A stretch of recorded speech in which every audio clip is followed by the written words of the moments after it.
Assalamualaikum warahmatullahi wabarakatuh. Saya Yulianti. Di sini saya akan memenuhi tugas UTS dari Bibliografi Sejarah Indonesia 2023.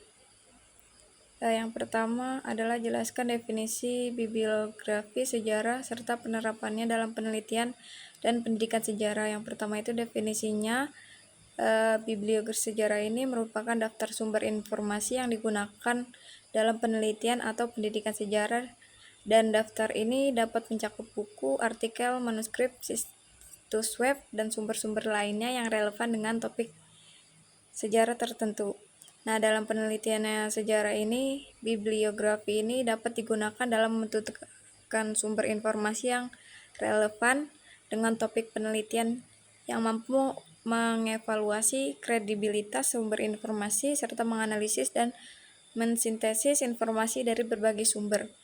Nah, dalam pendidikan sejarah ini, bibliografi dapat digunakan untuk membantu mahasiswa menemukan sumber informasi yang relevan dengan topik pembelajaran, kemudian juga mendorong mahasiswa untuk belajar bagaimana mengevaluasi sumber informasi secara kritik, serta memberikan mahasiswa akses ke berbagai jenis sumber sejarah. Nah, kemudian pada soal nomor 2 itu, mengapa bibliografi sejarah penting bagi penelitian maupun pendidik sejarah?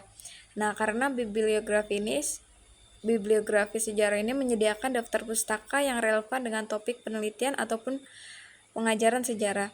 Nah, dapat juga menunjukkan kredibilitas penulis dan penerbit sumber, serta mampu melihat buku ataupun artikel dan lain-lain dengan mengkategorikan sumber berdasarkan topik, periode waktu, dan jenis sumber ataupun buku, artikel, jurnal, dan lain-lain. Kemudian pada soal nomor 3, jelaskan sumber-sumber sejarah apa saja yang dapat dijadikan atau dibuat bibliografi sejarahnya. Yang pertama itu ada sumber primer, yang dari buku. Buku ini ditulis oleh para sejarawan, biografi, autobiografi, memor, dan surat-surat pribadi. Kemudian dokumen dapat berupa arsip pemerintah, surat kabar, majalah, pamflet, dan juga peta. Kemudian kedua ada sumber audio visual. Yang pertama ada rekaman suara, film, dan video. Kemudian ada sumber sekunder berupa buku teks sejarah yang digunakan di sekolah dan universitas. Ada artikel, ini berupa artikel ilmiah yang diterbitkan dalam jurnal sejarah. Kemudian ada sumber tersier, dapat berupa sumber sejarah yang telah diterbitkan. Kemudian indeksnya adalah alat bantu untuk menentukan informasi dalam sumber sejarah. Kemudian ada sumber tulisan secara wawancara, di mana dilakukan dengan saksi mata peristiwa sejarah ataupun dengan orang-orang yang memiliki pengetahuan tentang suatu periode sejarah. Kemudian itu ada cerita rakyat, di mana diturunkan dari generasi ke generasi dan mengandung informasi tentang sejarah suatu kelompok masyarakat. Nah, pada soal nomor 4 ini dijelaskan apa saja jenis-jenis bibliografi sejarah serta fungsinya masing-masing.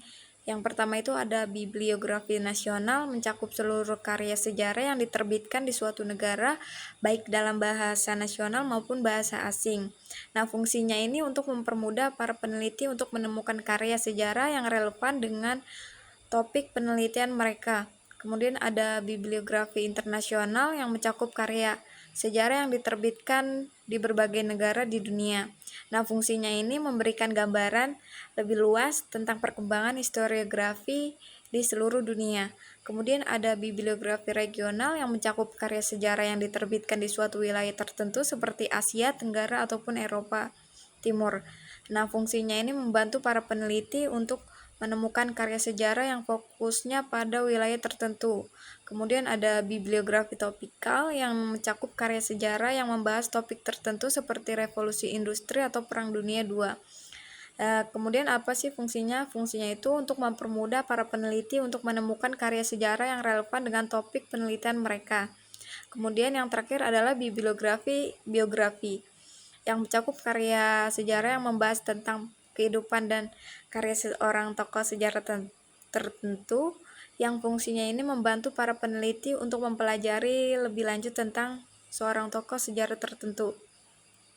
Kemudian pada nomor 5 ini, soal nomor 5 menjelaskan ruang lingkup dari tema bibliografi sejarah Di sini saya memilih tentang sejarah sosial dan berikan contoh buku yang dapat dijadikan sebagai rujukannya serta alasan mengapa memilih buku tersebut.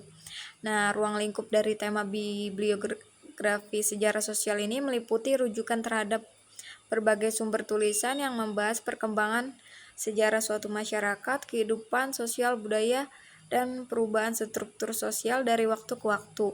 Nah, bibliografi sejarah sosial ini mencakup buku, jurnal, artikel, dan sumber-sumber lain yang memberikan wawasan mendalam tentang bagaimana faktor-faktor sosial mempengaruhi perubahan dalam masyarakat. Nah, salah satu contoh bukunya itu ada Kebudayaan dan Kehidupan Sosial di Jawa oleh Clifford Geertz. Yang mengapa saya memilih buku dari Geertz ini? Karena buku ini merupakan hasil penelitian Geertz di Jawa Tengah pada tahun 1950-an, yang dimana Geertz ini memberikan analisis mendalam tentang berbagai aspek budaya dan kehidupan sosial di Jawa seperti agama, ritual, dan politik. Nah, buku ini juga dianggap sebagai salah satu karya antropologi paling penting tentang Indonesia. Baik, itulah hasil dari pembuatan video UTS saya untuk bibliografi. Terima kasih. Wassalamualaikum warahmatullahi wabarakatuh.